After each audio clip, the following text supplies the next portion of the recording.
Shiv Sena spice चटनी की नहीं बनाई जी। ये औरत लगा रही है बंखुड़ी। आपने कहा था ना इस साफ दिलाने में सही मायनों में हमारा परिवार पूरा हो गया। नजर ना लगे।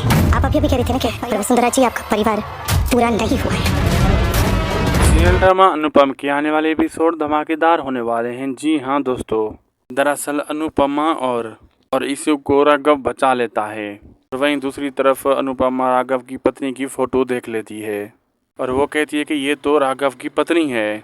तभी राघव अनुपमा से कहते हैं कि आपने हमसे वादा किया था कि आप मुझे इंसाफ दिलवाने में मदद करेंगी। तभी अनुपमा ठारी परिवार गांव जाती है और वहाँ फ़ोटो लेकर और वहाँ सभी परिवार वाले खुश हो जाते हैं और कहते हैं आज हमारा पूरा परिवार यानी फैमिली पूरी हो गई। वहाँ अनुपमा कहती है कि आपका परिवार अभी पूरा नहीं हुआ और उनको वो फ़ोटो दिखाती है।